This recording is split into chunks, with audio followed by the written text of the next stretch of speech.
Sorry to interrupt you. We got to get this on record. With just a smile, a rich old man, she won't have to worry. Dress up all in lace and go in style. Yeah. Yeah. Private concert. Hey, Jim, before you came on, it said sell more, lead better. What was the last part? Succeed more? Succeed faster. Faster. Sorry. Yep. Succeed faster. Okay, cool. I can show you. I'll just stop my video and it'll pop up. Sell more, lead better, succeed sooner. Succeed sooner. Love it. Awesome. Motivation, strategy, and training. I love it. Are you doing anything with that new young gentleman from CLU at all? I forgot his name. Oh, no. That was an intern project and lasted a season, and that was it. Yep. But I'm doing a lot more. I'm doing an 8-week online program, video-based, coaching a group of people. I call it Going Pro, the Going Pro experience. And at the end of it, we all gather here in Austin, Texas, where I live now, and spend a weekend here in a mastermind kind of an experience. And then in June, I'm going to Machu Picchu in Peru and leading an excursion down there for anyone that wants to go, where we'll be there together for a week, exploring the ruins and going to native villages and glamping, and guided tour and all that. And each day I'll do a couple of hours of instruction in the morning, leading people through a self-discovery, following my book, The Acorn Principle. And then in the evenings, I'll be teaching storytelling, and we'll all do storytelling sort of around the campfire kind of a settings. That's going to be a big deal. That's very cool. Yeah, I've been to Machu Picchu a long time ago. Yeah. I have not been there yet. There's a thing called, it's a weird name, it's called Lake Titicaca. Yeah, I've been aware of that for ages. Yeah, you take a very high up. Yeah, you take a boat across some water. I don't know what it was. It was really dark at night. Like we took a van that felt unsafe as can possibly be. Of course, going through. Yeah, but yeah, the navigation is like turn right at the 15th rock, and okay, and you get to this place, and then there's no electricity. It's all barter system. You trade for food, and there was people out. It was pretty intense because it was very cold and it was hailing, and you have like a metal roof and. It was fun. That was an experience. It's primitive, that's yeah. The third world. I want to show you something. I've got 3 new books. You were aware of my book, the Self-Motivation Handbook. Well, it was re-released in 2020 as the Power Minute. Mm-hmm. And so there's a slight revision, but focus more on that moment of opportunity between thinking and doing. And then in March of 21, September 21 of 21, Intelligent Curiosity came out, and that hit bestseller status in 2 or 3 different categories. And that's nice. And then about a month ago, the 13 Steps of Riches, which I'm in with a whole host of other people. Mm-hmm. This one, I'm the featured personality on it. And the others have been Dennis Waitley and Sharon Lecter and people like that. So that's kind of cool. That is kind of cool. That is a busy few years. You've written more books than I've read in that time. I've written 22 and published 22. them. And I've got number 23 right here. Wow. Jeez. Wow. We'll just call it Michael Jordan, so I remember 23. Okay, I'm going to let you guys chat it up for 1 second. I just got to run to the restroom, and then we'll start this. All right. I'll be right back. Cheers. Well, it's great to meet you, Jim. You too. Where are you based? I'm in Vancouver, up in Vancouver, Canada. Oh, good. Good. Yeah. Yeah, I spent about a quarter of my time down in LA with Rahul down at that office, but most of the time's up here. Ever been up here? I have been up there many, many, many times. Nice. I've been in all 50 states in the US. I've been in every province of Canada except the Yukon. And I've been in Alaska, of course, but not in between. And been to Vancouver, gosh, I don't know how many times, stayed downtown at the, what is the Fairmont? Fairmont. Yeah.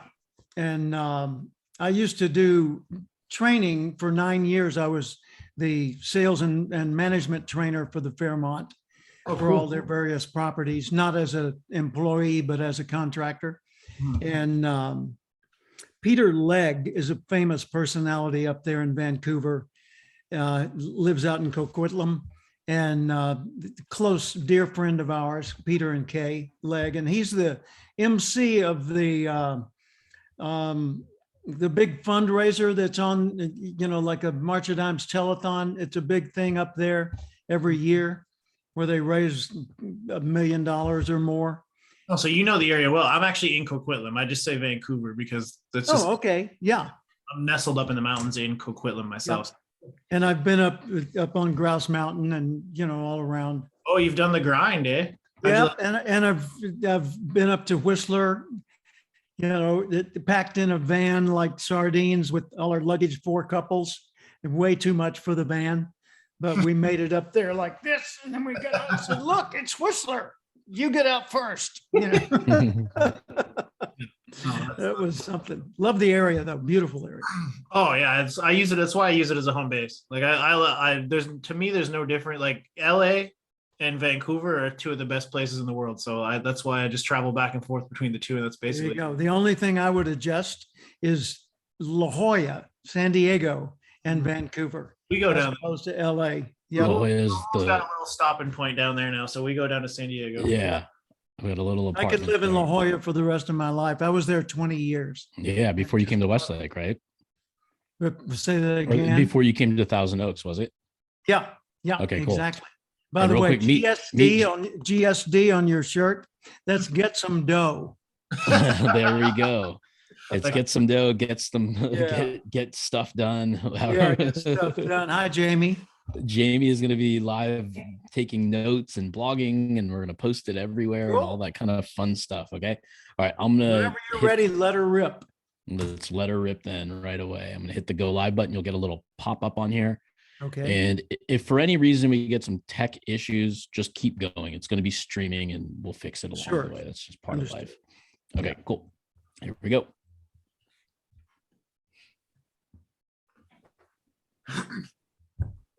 All right. Welcome to the GSD show. You guys have probably been anticipating this for a little while now. You've seen my post promoting one of our special guests. He's a repeat guest. I've had the pleasure to meet Jim in person, and that's when I chased him down. I cut the line to get his attention, and he was giving away what we'll get into. We'll talk about one of his books as well, of the 23 Michael Jordan status that he's written. A lot of them are bestsellers internationally. Jim, I'm going to give you a little bit of a background and then you introduce yourself. Okay. This man has spoken on over 3,000 stages, top 1% of TEDx speeches of all time, 23 books, 23 is in the making, lots of bestsellers in multiple categories when it comes to sales, mindset, relationships, personal development, get some dough, right? and he's spoken on the biggest stages like Les Brown, Tony Robbins, Jay Abrams, like the list goes on, Brian Tracy, Tommy Hopkins, Zig Ziglar, even the late great. So with that being said, with that introduction, Jim, why don't you give a little bit of a background yourself? Thank you. Well, when I got into motivational speaking at full time, Tony Robbins was 12 years old. Oh, wow. That'll put it in perspective. And then years later, I went to his firewalk experience in San Diego and walked on the coals barefoot with him. And, I've all those people you were naming, that's my crew. I mean, those are the ones that I've hung out with over the years, and they're my sort of my classmates, like Bob Proctor and I. We were involved in a number of things together. Most recently did a Legends program with Dennis Waitley and Bob Proctor and me and Les Brown and Brian Tracy. And gosh, I think Dennis Waitley was on there. Not sure who all else, but a lot of well-known names like that. And Zig Ziglar was a good friend of mine. As a matter of fact, last year I spoke as the keynote speaker at the Zig Ziglar Learning Corporation annual meeting. And Tom Ziglar, I've known Tom since he was a very young guy. So I've been around this for a long time. But like someone said the other day, well, yeah, so you're retired? No. But you can come to my retirement party. They may call it a funeral, but it will be my retirement party. Because as long as my head and my mouth are working and I can write things down, why should I back off? Because this is what gives me joy.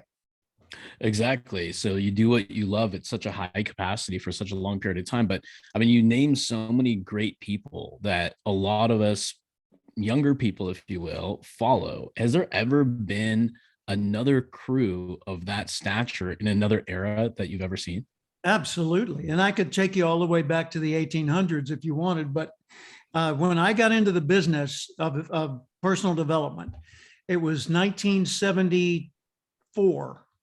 And I was selling motivational recordings, which at that time were on cassettes. Because they hadn't developed CDs yet, nothing, the internet was not known to most people.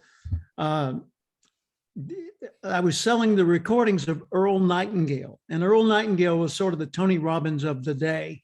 He was the best known, biggest name in the field of personal development. And they had a program called Lead the Field and a famous recording that had sold in the millions called The Strangest Secret. Basic idea was you tend to become the kind of person you think about being. He said, you will become what you think about. Well, not if you're thinking about cars, you won't become one. But if you think about yourself in a particular context, that's the way your life will tend to unfold. So it matters what you think, and you can control what you think. And after Earl Nightingale, there were others.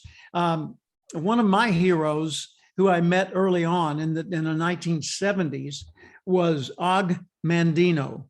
Og Mandino is the author of 10 books or more, the most famous of which is The Greatest Salesman in the World.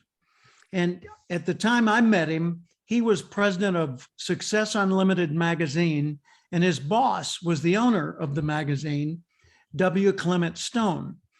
W. Clement Stone owned a huge insurance company called Combined Insurance Company of North America. And he was the Bill Gates of his day. He was the richest man in America at one point. I met Mr. Stone and worked with him, served on committees with him, and shared platforms with him on occasion as a young guy coming up while he was the big deal. And went to his office and visited with him there. But Og worked for him. Now, another little bit of trivia. W. Clement Stone was the personal manager of Napoleon Hill,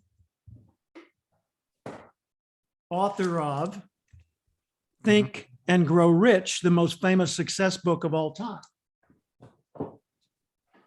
So, the 1 degree of separation, like Dale Carnegie, How to Win Friends and Influence People. I knew half a dozen people that knew Dale and worked with him one-to-one. The founder of Toastmasters International was Ralph Smedley, and Cavett Robert, the founder of the National Speakers Association, a mentor and colleague and dear friend of mine, had been coached, speech coaching had been coached by Ralph Smedley, the founder of Toastmasters. Well, Toastmasters is hundreds of thousands of people all over the world today. And the biggest award they give is to non-Toastmasters. And they've given it to Earl Nightingale and Zig Ziglar and Tony Robbins and Nito Cobain and Jeannie Robertson and Jim Cathcart. I received it in the millennium year, 2001. And it was one of the biggest, greatest career moments of my life. So all of these things are interconnected. And I knew, you know, the book, Who Moved My Cheese? Remember Yeah. that? Mhm. Spencer Johnson. Well, Spencer was my next door office neighbor in La Jolla. And our wives went to lunch together, and he and I hung out together every once in a while. You know, we'd meet for a glass of wine to watch the sunset over La Jolla. And so I worked with him on one of his books, which was called Yes or No, The Guide to Better Decisions. And he gave me advice on my book, The Acorn Principle. He's the one who suggested that title. So, you know, it's all connected. Yeah, I still have the PDF of we converted the laminated copy into a PDF. I don't know if you remember that. So I still have that on my desktop. But you said something interesting there when you're talking about Earl Nightingale and selling the cassette tapes. It goes a little bit before that, well, which I want to ask you about the beginning journeys, because a lot of people in this audience are stuck somewhere, either in the beginning. They've tried, they've got mild success, and then they've regressed, or they're starting to see success, and then they're going to anticipate what that next growth momentum would do. And you've done it in such a long period of time. And you said something about like, well, I interpret it as act as if. So if you want to make decisions, you have to have the perspective of what that person you want to be should be making those decisions as. Well, here's a way to think about that. Mhm. Use this statement, what I call the daily question. How would the person I'd like to be do the things I'm about to do? That's from my book, The Acorn Principle. But the idea of that is not act as if, because act as if can be misinterpreted to be fake it till you make it. Fake it till you make it, you will be a fake. Think about that. You will be a fake. You may make it, but you're still going to be a fake, and you're going to have all that, you know, didn't really mean it to catch up with you sooner or later and bite you in the butt. Instead, think, what do I want my life to be like? What career position do I want to achieve? What awards or recognition? Who do I want to admire me sooner or later? You know, who are the people that I admire and would love to be accepted and welcomed among and even respected by?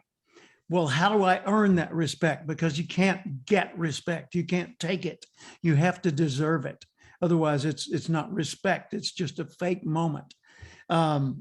So think like the person you intend to become and say, how would that better version of me do today's work? So you upgrade everything you do, every call you return, every introduction you make, every email you send. How would the better me do that? How would the sales leader, the international champion of this company, do that? And how would the company, if you're thinking as the owner of a company, how would the company we want to be do problem solving and handle customer complaints and do new employee orientation and deal with employee problems and issues and things like that? So the more you can think like the future you, the more you can act like and become the future you, one quality at a time. I love that, right? How often do we say that stuff to people in the GSD program, like that exact kind of stuff, and how important that is? So I hope there's a lot of people out there in the group really taking that in right now, because it's a hugely important concept. If you want to become something, you've got to already start acting like you're already that person. Exactly. Well, I mean, just think, we've got the Super Bowl coming up, and in that locker room, they're not focused on skills and strengths. They're focused on mindset. They are absolutely focused on mindset, because both teams are qualified to win the game. It's not a matter of being able.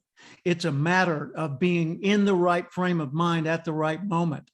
So when they're looking at the other team and watching the replays of previous games and studying techniques, what they need to be asking themselves is, how would the winner of the Super Bowl, the world champion, do the things I'm doing? How would they study the other team? How would they develop their own edge, to be in the zone and ready to hit it at the opening moment? Yeah, and I love how like you just riding the coattail of that, the kicker of the Bengals went before he actually even kicked the ball. He said, "I guess we're going to the championship." And that was Yeah, before the Super Bowl kick. Yeah, that was going into the conference championship. So it's just that swagger, the mentality, and that visualization. Because you're right, it's mindset. Because they do the skill every single day. It's sure. just when it counts, it's like, how are you going to cut out the noise and visualize that experience? I love that. I got to Now, give you one. Years ago in Little Rock, when I was selling Earl Nightingale's recordings, I went up to a business and I wanted to go in and make a call. I think it was a piano retailer.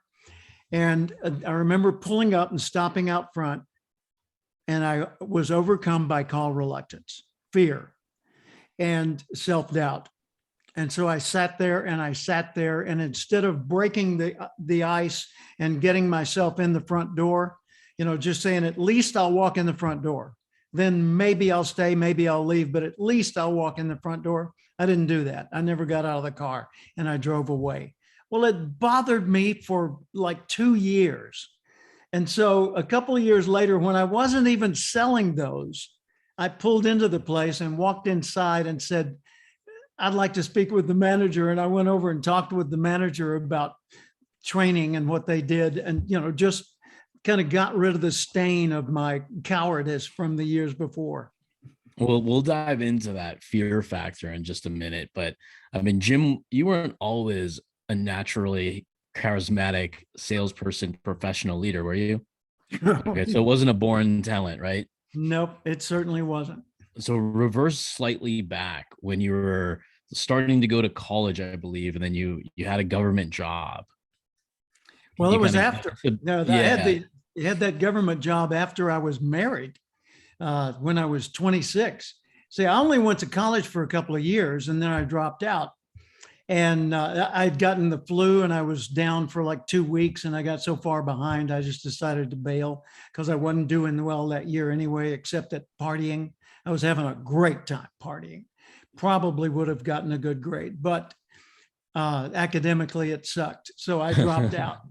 And I went to work in a warehouse unloading trucks and boxcars. And then I went to work in a factory, hated it, quit the next day. Only after getting injured on the job from a machine I was working with.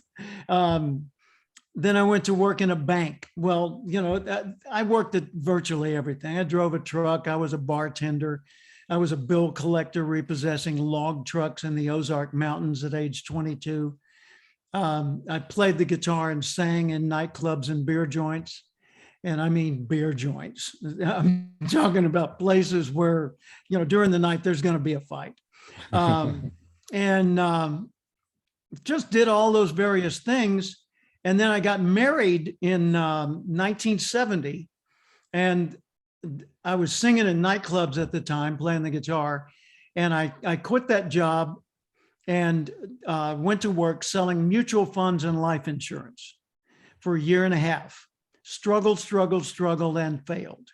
Didn't make enough money to meet my monthly obligations.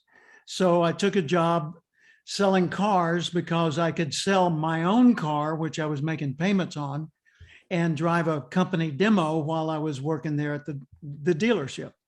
Well, I didn't do well at the dealership, so I ended up losing that job. And I went to work in a friend's grocery. Now I'm married with a new baby at home.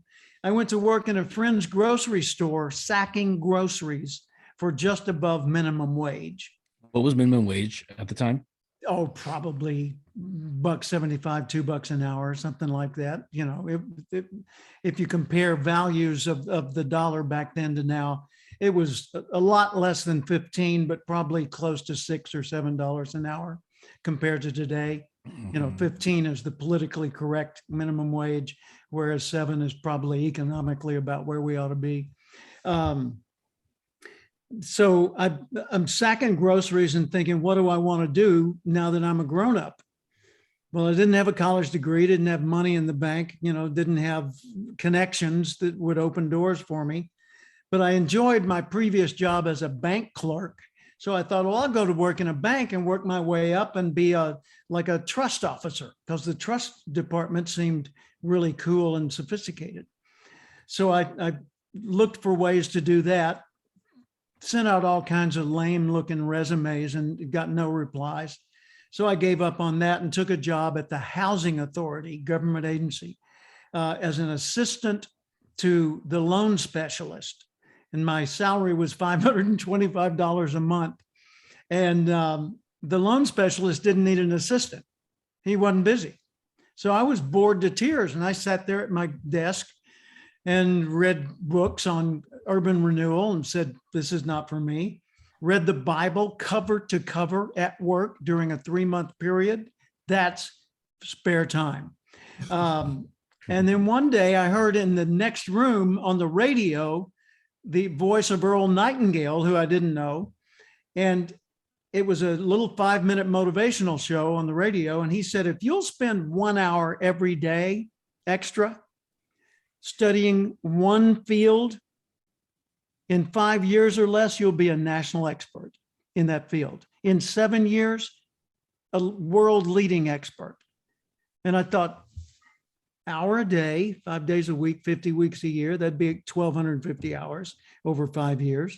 Yeah, that would make anybody pretty much an expert if they stayed with one subject, not a subject like leadership, or management or the automotive industry, but a subject like selling cars, or a subject like internet marketing, or a subject like, in my case, personal development, goal setting, time management, strategic thinking, interpersonal communications, that sort of the soft skills, they call them, that determine whether you succeed or not. So I decided to become fanatically, look it up, and that's exactly how I mean it, fanatically dedicated to the field of personal development, self-improvement. And that's all I wanted to know about, be around, or think about for at least 5 years. So I spent all my spare time listening to recordings from Earl Nightingale and reading books like Think and Grow Rich and The Power of Positive Thinking and How to Win Friends and Influence People and Psycho-Cybernetics and Zig Ziglar. Years later, Zig Ziglar, See You at the Top. But I had a library of all that. And that's all I wanted to talk about. So my friendship circle changed. People say, nah, let's not invite Jim. He's kind of too much in this motivation thing. So friends drifted away from me. We were still friends, but they just didn't want to hang with me anymore. And I wasn't that motivated to reconnect because they weren't interested in goal setting and advancement and, exploring possibilities. So I made a new circle of friends that fueled my fire. And within about a year or so, I was able to leave my job at the Housing Authority and go to work teaching training programs on goal setting and communication and leadership skills that were developed by other people. And after 400 seminars for zero pay, after work on the weekends and holidays and that sort of thing, I started getting really good at it. And I started developing my own material. And then I collaborated with a college professor out in California. I was back in Arkansas and then Oklahoma. And we wrote a book together. And then we recorded an audio album together. And I moved to California. And we started our own business. That was Dr. Tony Alessandro. And one day in La Jolla, I'm sitting in the office and a phone call comes in. This is 1984. And it was Earl Nightingale himself.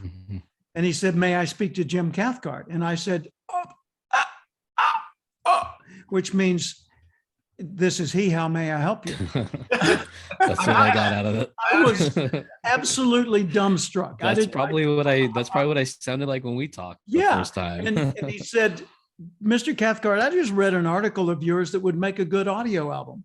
I said, well, sir, that is an audio album. We recorded it last year. He said, well, send it to me. I published those. I said, oh, believe me, I know.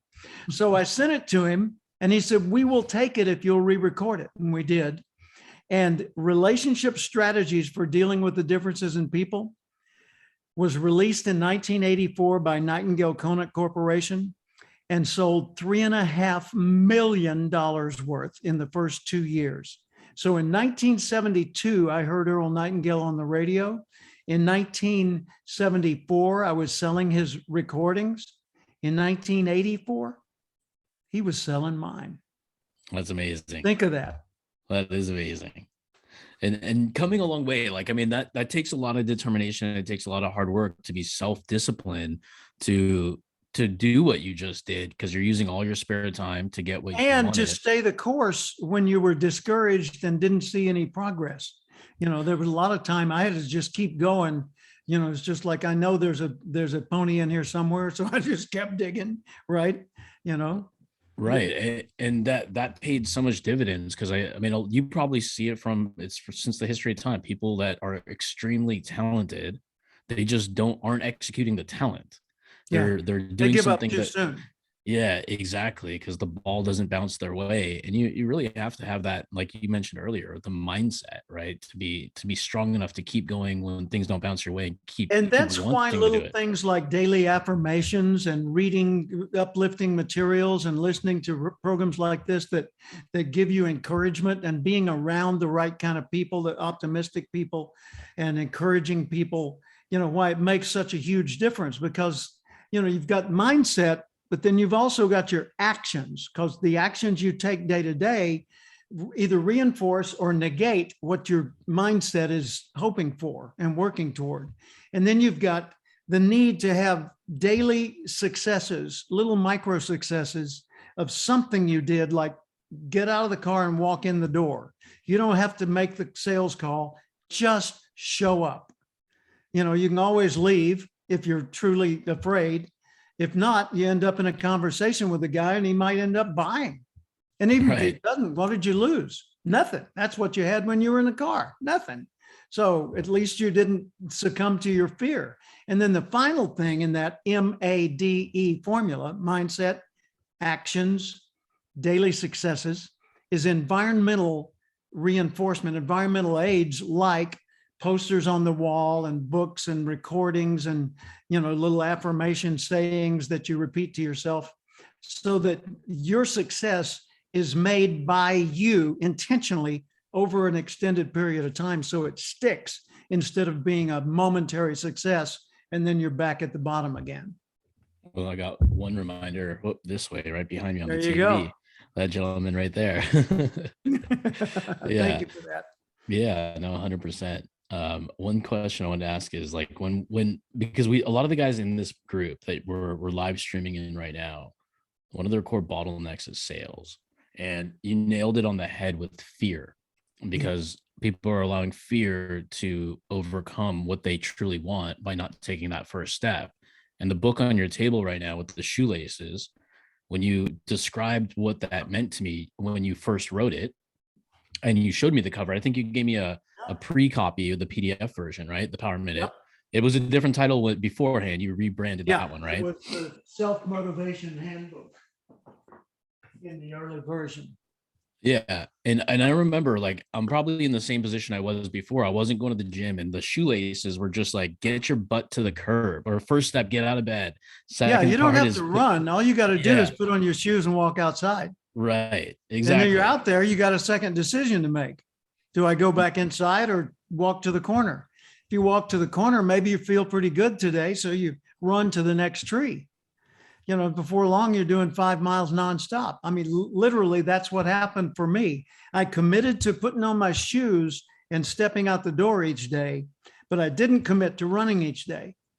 And so if I was stepping out the door with the right shoes on every day, whether it was raining or snowing or, whatever it was, I was showing up, not always prepared to run because I didn't always have on the right clothes, but I had the shoes on and I was outdoors.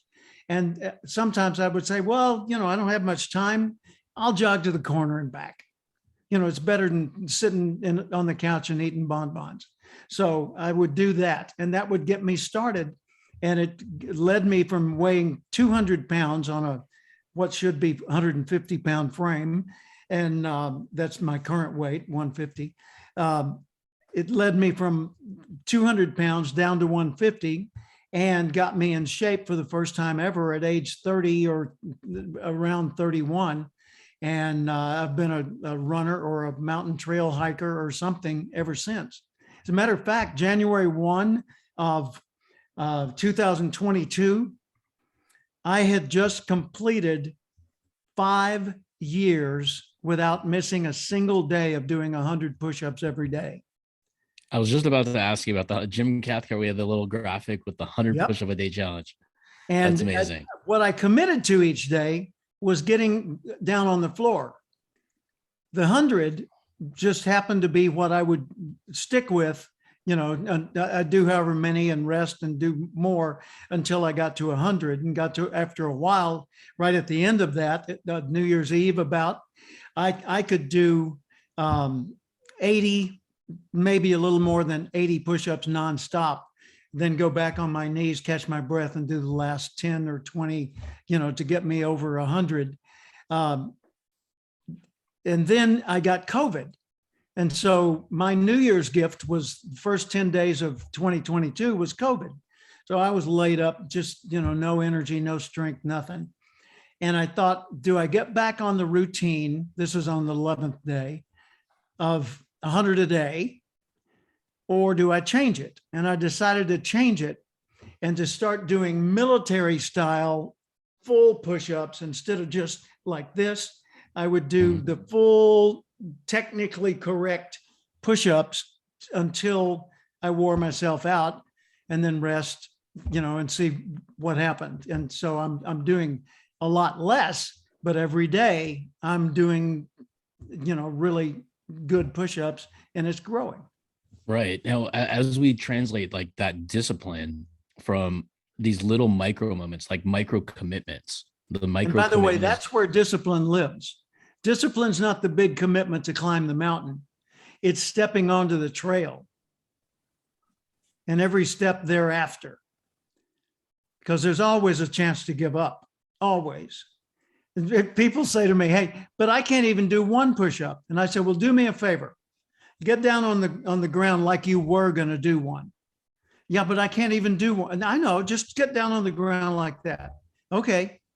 And they get down like that. And I say, all right. And they said, well, now what? I said, well, whatever you want. Because the only way to get up is do a push-up. There you go. There you go. Gotcha. There you go. Yeah, we do that quite a bit in our training as well. When people are scared to make a phone call, we'll say just dial the number, and we don't have to actually hit the green button where it connects. Yeah, so that's so cool. Now, when it comes to, like, you train a lot of people and you train them in a lot of disciplines, sales being one of them. For somebody that is under that, let's say they're inconsistent, they're fearful, they're not as confident as they want to be.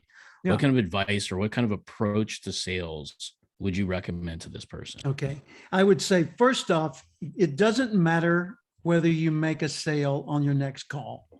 It really doesn't. It matters whether you make enough sales to generate the revenue you need to sustain your life and to grow, right? But your next call, it really doesn't matter whether that one becomes a sale or not. So don't go in there trying to make a sale, because if you do, all the energy is going to be about you being the winner. Go in there to solve a problem. Now, what problem? Step one in solving a problem is find the problem.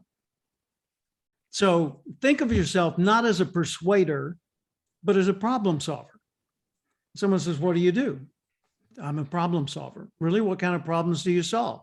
Well, tell them what kind of problems you solve. Let's say you're selling YouTube marketing services. You're selling people the SEO advice and YouTube ads. Fine. And you call someone up and you say, do you do much business online? And they say, well, no. Would you like to? Yeah, I'd like to, but I don't know anything about it. Well, that's my specialty. And if I can help, I'd be happy to. Well, what does it cost? Depends on what you need or want to do. Let me ask you a few questions and I can tell you what it cost. Now, that's a sales call I'm not even qualified to follow up on. And I just created it out of thin air. Let's take something else. Let's say you sell make something up. Reupholstering couches. I just pulled that one out of the air. Yeah. All right. Where are you going to find people that need their couches reupholstered? I don't know. Why don't you go to a neighborhood flea market, a little like a farmer's market, where everybody's got a table or a booth or something like that, and take some cushions or something that you've reupholstered and put them on display, and then have some ratty looking ones there.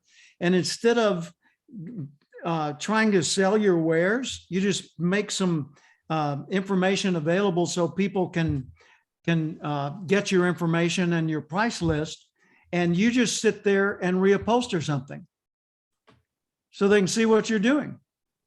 And I just demonstrate. I pulled that one out of my butt. I had no concept of that before I brought up the subject. Take something else, lawn care. That you're one of 1,000 people available to come to the neighborhood and mow and blow.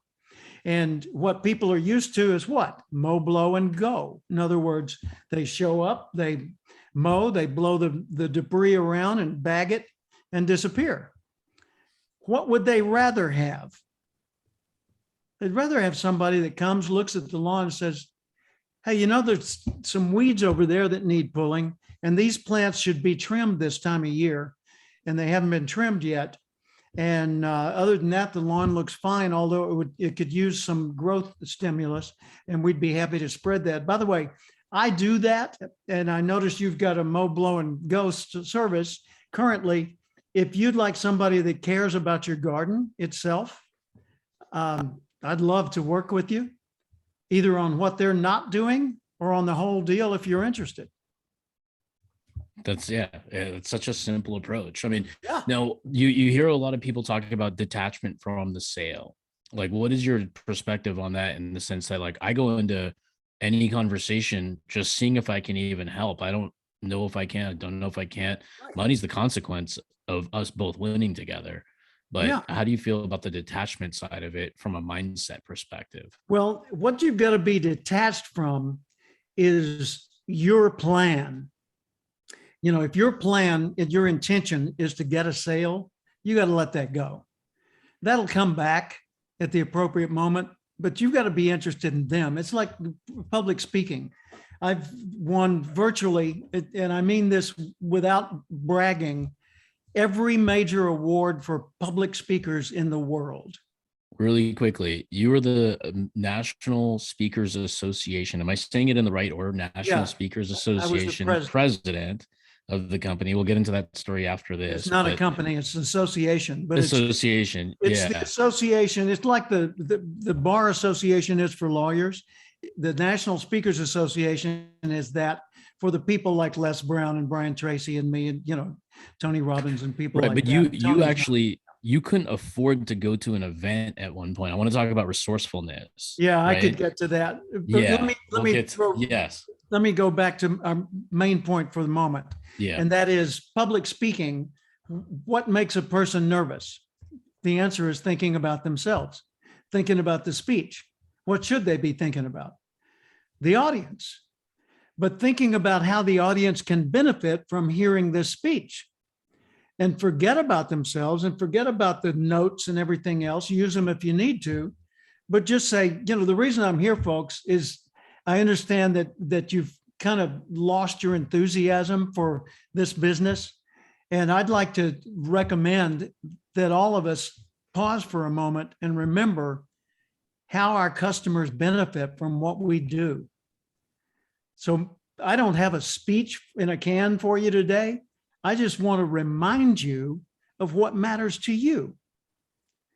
And I did this in one instance. I was talking to a group of eye doctors, optometrists, and it was their state association annual board meeting. And I was conducting a strategic planning 2-day event with them. And I said, as we open this up, I would like for you to go back into your mind at the beginning of your career as an optometrist, or your entry into this profession, and think about, what is it about this that motivates you to be an optometrist? And I just paused. Now there's 19 people in the room. And this one guy finally spoke up and he said, look, just go on with your speech. He said, we all know why we're here and we remember why we got into the business. So, just go on with your speech. And I said, okay, well, here are the notes. Done. We can go home now. And he said, what? He said, no, we're paying you to lead this meeting. I said, yeah, but you're not interested in participating. So there's the content, meeting over. And if you don't want to pay me, fine, I'll just go home anyway. And he said, well, you do what we hired you for. And another guy in the room said, hang on a minute. He said, you may not remember why you got into this field, but I remember why I did. My grandfather was an optometrist, and he used to come home and talk about the joy that he experienced from helping restore people's vision each day. And I thought, when I get to be a grown up, I want to be like Grandpa. I want to help people see. And that's why I'm in this business. And he said to his colleague, and if you don't remember that, then maybe I don't need to be in this room either. And so someone else said, the reason and all of a sudden everybody was on this good guy's side. And the other guy said, all right, I'm sorry, and he apologized for being such a stick in the mud. And I said, okay, now that we remember why this matters to the world, we can start our strategic planning. Until then, it would have been a useless exercise. So when you're giving a speech, give the speech with the effect on them being the only thing you're focused on. Everything else is just committee work. It's just process. It's just steps. And forget that you exist. Do I look okay? Who cares? Get the message across. Look appropriate. Be respectful. Care about the people, and the speech will go just fine. If you focus on you, the nervousness comes back in, you get shaky, you're afraid to look at your notes thinking it'll be unprofessional. Well, for heaven's sakes, hey, there was something, guys, that I wanted to be sure and tell you today. Let me make sure I get this right. Yeah, there's 5 keys to this. And here they are, 1, 2, 3, 4, 5. And then you put the notes down. You think anybody in the audience would say, gee, how lame was that? He looked at notes. No, they would all say, what was that 4th one again? Thank you. See what I mean? Same thing in a sales call. 100%. Absolutely same thing. Focus on solving a problem. Be a problem solver. And if they don't have a problem, don't solve it. If you're selling to someone that doesn't need what you want, shame on you. The people say, well, I create a need. You create a need? You burn their house so that you can sell them a new one? Well, no. Well, yeah, that's what some people are trying. I know. And that's a great metaphor, because I think that's some people's sales techniques. That's what they're trying to do. Whereas that is good. Burn your house down. That is criminal. Yeah. It is criminal, because you're stealing from them. The way you create a need, put it in a new frame, is stimulate a desire. Not create a need, stimulate a desire. Show them the gap between what they've got and what they could have, so that they say, well, dang, that I don't want to, come on, fill that gap. So you're stimulating their desire to solve a problem they weren't even conscious of going in. You didn't create the problem. You stimulated their desire to not have that hanging over their head. And therefore you sold them an insurance policy, or you do, whatever you do. Yeah, I love having that contrast, just so that they have that perspective that this could be something worth solving. Yeah. No, going back, like, I want to get into resourcefulness, because people do need to get resourceful in wherever they are, because there's circumstances and there's choices, right? Because I always use Dwayne Wade and Kobe Bryant as an analogy. A lot of you guys have already heard it. They both are basketball players. One grew up in Chicago in the dangerous area. The other one grew up with a father that played basketball over the world. They both had different circumstances. They're both the most successful some of the most successful people in the world in basketball.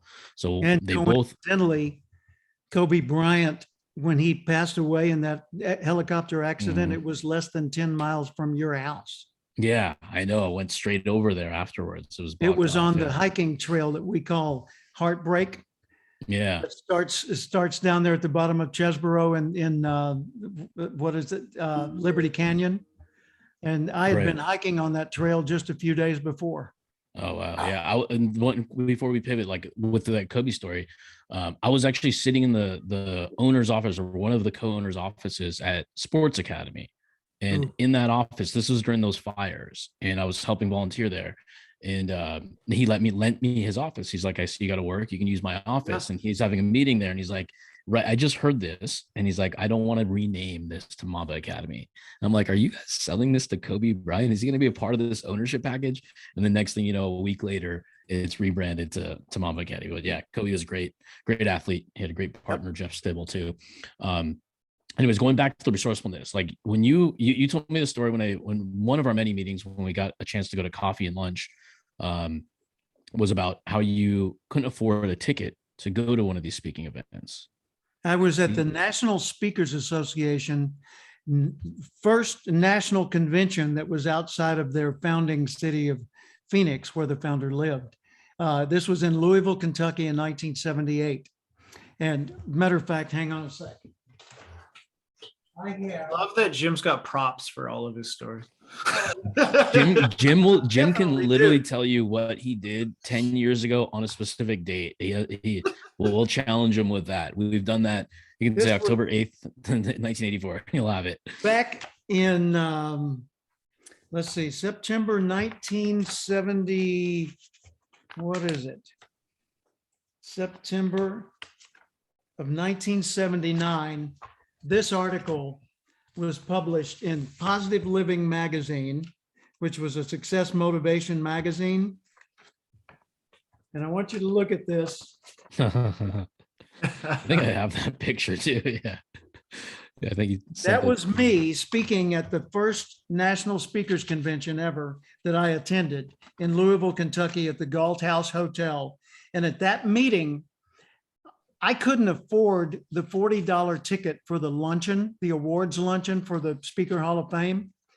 And the keynote speaker was a new guy named Ziglar. And I had heard he was really good. And so I wanted to hear him. And so I bought a hot dog from a street vendor across on the courtyard and stood in the hallway and listened through the door to the speech. And I couldn't hear it much except when people got up to go to the bathroom or something.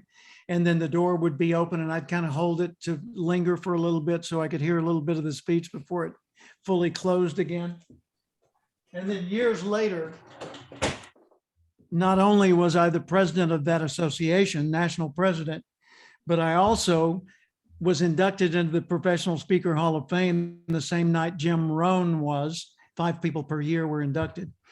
And Dr. Tony Alessandra was inducted with me that night.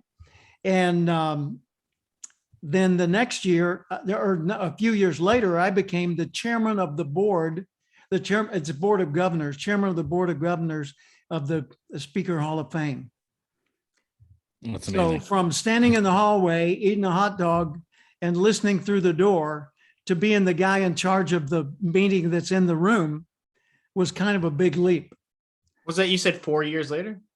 Was that what you said? No, Oh, I no, thought many years later. it's From just funny how 1978 to 1980. Well, hey, only 10 years later, that's because I what, was national president in 88. so then exactly what you said earlier, 5 years to become an expert, 10 years to become a national expert. That's exactly the timeline that you laid out earlier. That's cool.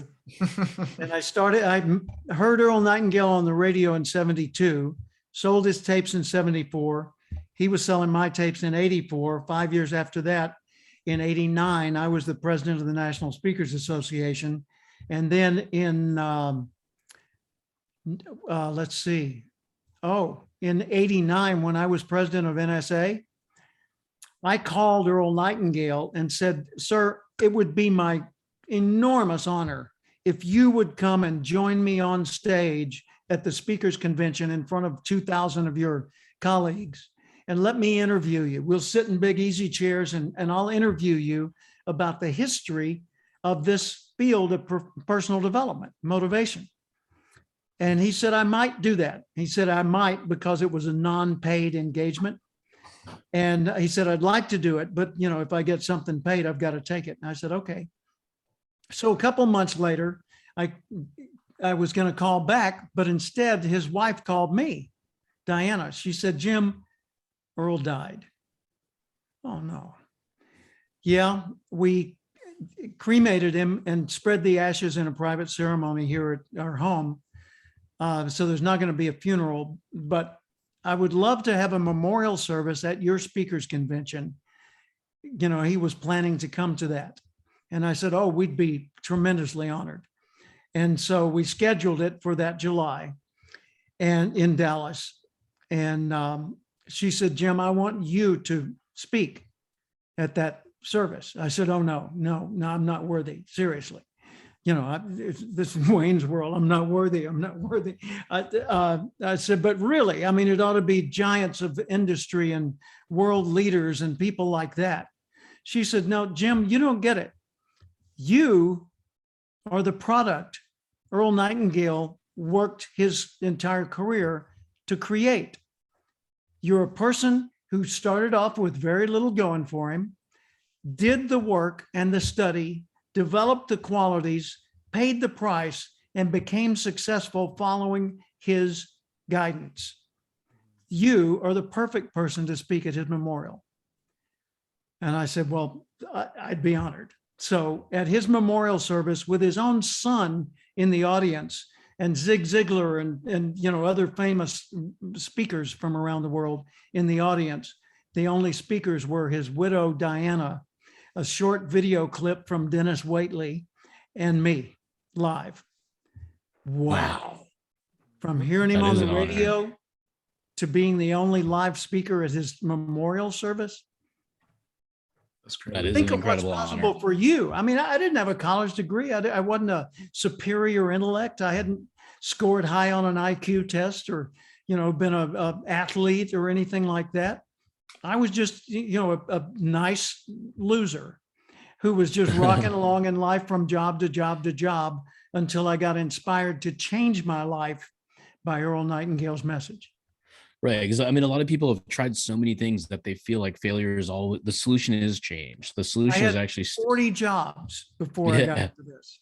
Yeah. So, take that as inspiration if you feel that same feeling, because like I listen to a lot of Gary Vaynerchuk. He's got a big internet presence. And when he talks about it, it even inspires me. Being 43 now, I feel like I'm 43 now. Yeah. Last year, I felt like I was 25, but a year has changed dramatically. Well, by the way, I'm 75. Yeah. I'm still going at it. Yeah, exactly. So everybody, you're young. You're looking pretty damn good for 70. Thank you. Feeling good. And what about? I'm waiting for my compliment, Cody. I actually think that Rahul looked at your old picture at some point between the last time he saw him and he started to grow in the facial hair to try and match your 70s look. I think he's. I planned that specifically for this event right here. That's hilarious. That's hilarious. Well, by the way, Gary Vaynerchuk and I were chosen. I just found this out 2 days ago. Were chosen as two of the top 30 motivational speakers by globalgurus.com, which does a worldwide thing. And I came in number 19. I don't remember his number out of 30. And Jack Canfield was even further down the list from me. He's wonderful, a good friend.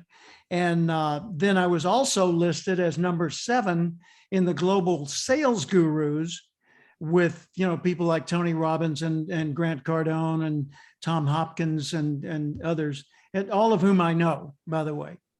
And Tom Hopkins and I have, spent a lot of time together, done work together. Yeah. Tom Hopkins and his son is, that I'm thinking of Ferry, Tom Ferry and Mike Ferry. Yeah. Two different people. Yeah. Yeah. They're both the real estate. I know category. Mike Ferry. Yeah. Yeah. Being at 43, still long game away. There's so much more mistakes to be had. There's so much more success to be had. There's just so much in front of you that there's really no reason to feel like you can't get what you want at any age, really. Right. Well, my son is 50 years old and just took up marathoning. Right. And 2 years ago, he wasn't He's even in, I believe your son is still out here in California, right? The Four Yeah, he is. Seasons, He's was a he? general manager of a Four Seasons property. Yeah, Yeah. yeah, the one in Westlake Village, right? No, moved to Santa Barbara and took over as the Ooh, wow. general manager. They're in a renovation state for the time being, but he's the acting GM. No, that's amazing. Now, one thing I want to ask, like, how did you get so much exposure? I know you put in all the work and the reps and all, like, I mean, you Yeah. must have a Rolodex that's just, I mean, you do, you've already named all your friends that you, When you say get exposure, when I showed up in Louisville, Kentucky for the speaker convention, I knew this many people in round numbers, Mhm, roundest number I know, not a mhm. soul. So I showed up at the hotel, very few dollars in my pocket. I had registered and paid for my room, but that was about as good as I could do. And so I went down to the registration desk and met Bill Johnson, who was the association executive at the time. And I said, need any help? He said, what do you mean? I said, you want somebody to deliver something or go get something or put up a sign or move some chairs? He said, yeah, that would be very helpful. Would you assemble these registration kits? Yeah. And he said, and by the way, we need to put some signs up on those rooms down there for our breakout sessions. So I did that. Well, that got me accepted among the staff, which was 2 people back then, and it grew to 15 people over time and all that. But then Bill would say, hey, excuse me, Zig, this is Jim Cathcart. He's a new member. Well, hey, Jim. And so now I'm talking with Zig Ziglar. And then I'm talking with my big hero from back then, Dr. Kenneth McFarland. And I'm helping him arrange the head table. Remember when they used to have those? So Mhm. that it's just right for his speech. Thank heavens they discontinued head tables. And because other people would sit at the head table and the audience would watch them as they picked their teeth or ate their meal or did whatever while the speaker was speaking. Bad idea. Just put the speaker up there. Anyway, I met them all. And they said, well, come on in. Here's how this works. And here's what works for me. Tell me what you're doing at your home base. And I was based in Tulsa, Oklahoma for a few years, and then in La Jolla, California. And so I just met them all, like Mike Ferry in the following year in Phoenix at the same convention. Mike was leading a session and I met Mike, and we had both been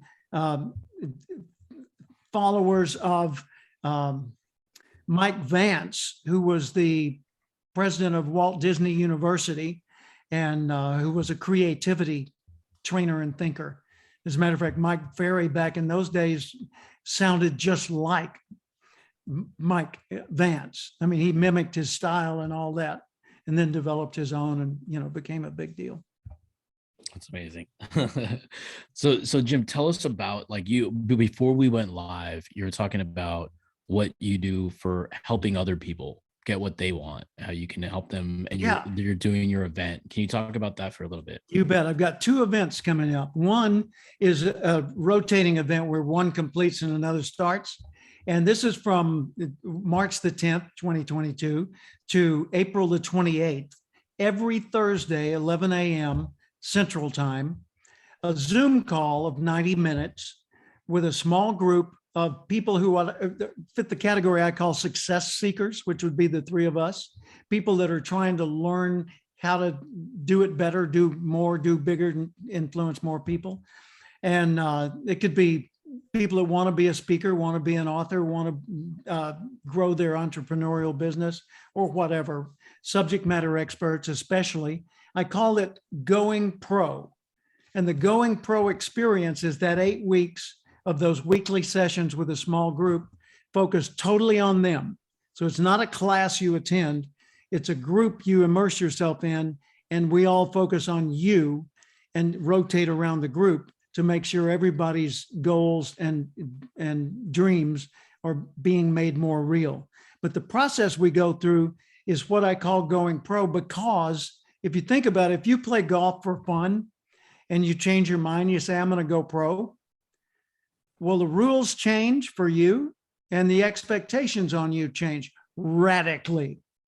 If you're playing guitar and gigging on the street corner for tips, and you decide to go pro, same thing. Expectations and the rules change dramatically. So we take a look at whatever the person's involved in, whatever their path is, and focus on making them more intentional about everything they do, more accountable in every category so that they're getting feedback and they know when they're on and off the target, more knowledgeable about every aspect of everything they do, more disciplined in every area of their business life and personal life if necessary, and more honorable in the way they do it. Now, if you have intentionality, accountability, knowledge, advanced knowledge, high discipline, and honorability in everything you do, every door is going to open for you. And so that's what the Going Pro experience is about. And as we get to the end on that 8th week, before the last online session, we come to Austin, Texas, where I live, and we spend a weekend in a mastermind kind of a environment and have a lot of fun and a lot of collaboration. And then that one last online session. So that's pretty awesome. And anyone that's interested in that, just send me an email to info at Cathcart, my last name, .com. And I'll send you a link with all the information about that. We'll drop the email in the notes and in the live stream as well. Thank you. Yeah, of course. Then the second thing I'm doing is I'm leading an excursion to Machu Picchu, Peru for a week. And there's an outfit called Excursion Me Peru. Now type that as one word, excursionmeperu.com/acorn principle. And you will be able to see the full description of a week that I'm conducting a self-discovery and empathy training, advanced people reading, starting with reading yourself, as we explore Machu Picchu, as we explore ancient villages and native culture and do what's called glamping, glamorous upscale camping. Basically, it's not camping, but still, we're going to have a great time. And in the evenings, I'm going to teach storytelling. And so we'll sit around, around the fire pit or whatever, and tell stories and reflect on what we learned that day. So if you're looking to have a time where you could literally profoundly change your life, this may be your opportunity in the number 1 destination resort on earth for the year 2222, Machu Picchu. I love it. Follow Jim, take him up on the offer, at least find out what this is. So check out the website, and also we'll drop the link in the chat as well, along with his email. This is a man you want to know. I've been lucky enough to hang out with Jim many times, from Stonehouse to Bean Scene to, like, I forgot that French bakery or whatever the name was that we went to, where I conveniently forgot my wallet. Oh yeah, that was the Le Pain Quotidien. Yeah, there you go. Yeah. Cody could probably say it a little better than I could. He knows French better than I would do. But Jim, thanks so much for coming on here. I do have another question for you, because Sure. I want to leave some tips, and I want you to live yourself with a tip for people out there. What would Jim give young 21-year-old Jim advice right now? What would you tell him? The only thing I would tell him differently is I would say send more money ahead to the person you're going to be later on. In other words, save more money, because the difference between wealthy people and not wealthy people is not how much they earn. It's how much they keep. So if you set aside 10 or as much as 20% of the income that flows through, and you put it in an account or a series of accounts that are going to grow over time, and just leave it alone, put it someplace safe and just leave it alone. Don't speculate. Speculation's like sales calls. That's for today money. For the long term, you want it in something safe that's going to grow regardless of the economy. And just leave it alone, so that the older you get, the more financially secure you are. 100%. Because it's not hard to become a millionaire over a period of years. It's very hard to do it in a short run, but over a period of years, it's a done deal if you do it right. Right. Last question. That led me to another one. Like, what impact, I guess, has like the people around you, like mentorship, had to where you've gotten along the way? There's no way I could be as successful as I've been without having the humility to learn from people that I didn't think were further along than me. In other words, if there was someone like a beggar on the street that knew how to get to the restaurant and I didn't, I would ask him for advice and I would honor the advice. Thank you. That's, you're probably correct. And I would do that. So I don't have to have somebody up here from me in order to learn from them. I can learn from anyone. Will Rogers, I think, said, no, it wasn't Will Rogers. It was someone like Ralph Waldo Emerson. Everyone in some way is your superior. And in that, you can learn from them. So that's the thing is mentors can come from below, from lateral, and from above, or from behind. They can come from ahead. So you can learn from people in the past, like through the books and the recordings and all the things that have been passed along. And you can learn from today as well. And by the way, resist the temptation to believe that someone in his or her 30s knows enough about life to help you make all your major decisions. They may know enough about the internet or know enough about TikTok or know enough about the local marketplace or about some specific skill to be a great guru for you on that.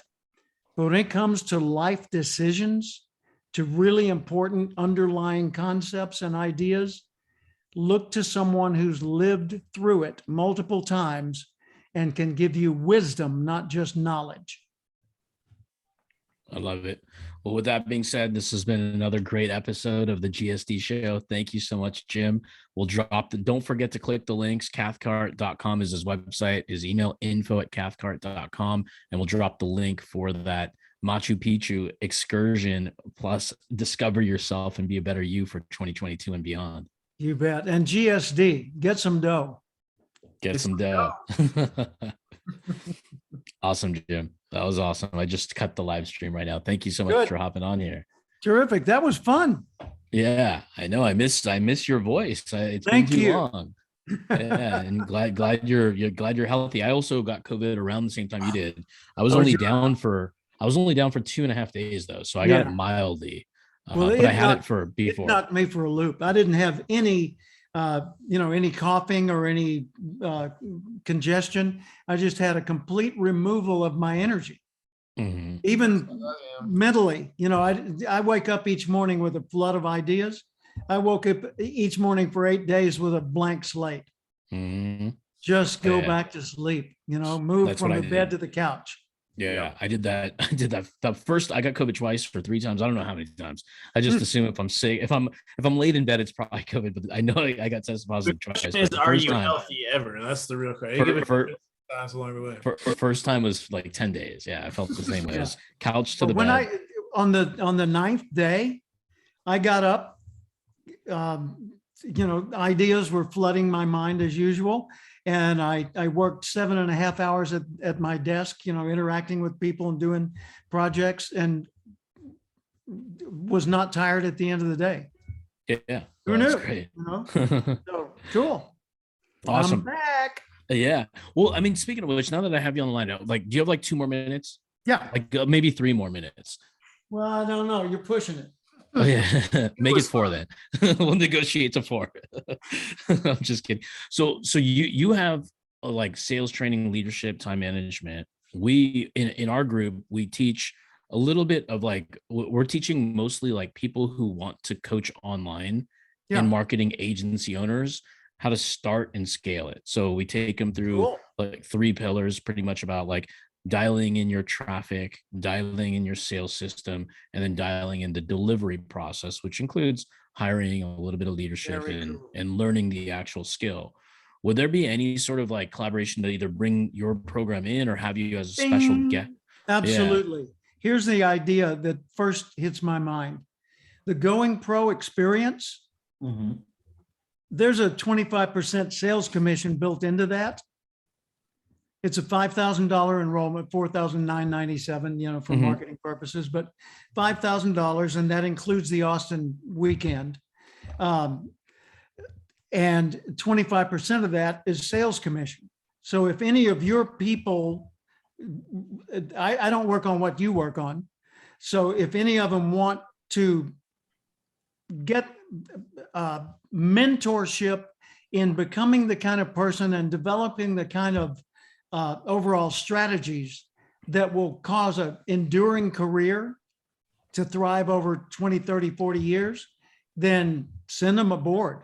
I'll send you the materials and links so that you have the tools to work with. And also make me more aware, send me some material so I can become more aware of the nature of your services. And I can do referrals right back to you for those people that don't have their act together yet in a digital sense. Yeah. Okay, cool. That'd be awesome. We'll exchange that materials. That'd be great. Boom. Awesome. What any weekend plans? Working? Having I'm going fun, to do motorcycling? well, I've got, of course, I'm going to ride the motorcycle. It's 78 degrees here today. I've got a Triumph 1200cc Bonneville motorcycle that I used to ride through the Santa Monica Mountains all the time and would love to have ridden up in Vancouver. But the Sea Sky Highway in the summertime on a oh motorcycle. yeah, I know. I've done that on a bicycle, and I wanted to do it on a motorcycle, but didn't get the chance. But I've got this evening, I'm doing a clubhouse with Tony Crinitti. He calls himself Dr. Finance, and I'm his featured guest tonight. So from 6 to 8 p.m. Central Time, which would be 4 to 6 yours, I'm going to be on Clubhouse with him. And then next week, I've got 1, 2, 3, 4, 5, 6, 7, 8, 9, 10 either podcasts or Zoom calls with various people like that. But Jim, when you were doing a lot of speaking on stages, were you doing a lot of selling from stage, or what was just I delivering? did very little of that. I started doing that back in the 70s, and I hated it. It didn't feel right. And that was my approach to it. It wasn't the fact that I was doing it. It was just that I didn't like the way I was doing it. So I quit doing that. And what I would do instead is I would focus on pre-selling everyone in the audience one of my products. So instead of having them line up at the end to buy, I would have them line up at the end for autographs on what they had already been provided with. So I put it into my fee, and I had a few occasions where I would ship a lot of products and sell $15,000 or $20,000 worth of products in 1 hour. Nice, but not too many of those. One time I was speaking for Amway in Sacramento at the arena, the big Arco Arena basketball stadium. 7,500 people, and every single one of them had a copy of my book, The Acorn Principle. I signed autographs until my arm was a claw. I mean, I was just, hey, what's your name? Oh, got it. Okay, here you are. Thank you. Next. Man, I was worn out. Last person got a scribble. Just yeah. Yeah, you should have seen the first signatures. They were lovely. And the later ones were kind of like, yeah, that's awesome. Good. All right, Jim. Well, thank you so much again for your time, and thank you have both. a lovely weekend, and we'll exchange emails on you as well. And Cody, great to be with you. Thanks, Rahul. Okay, thanks, Jim. Bye-bye.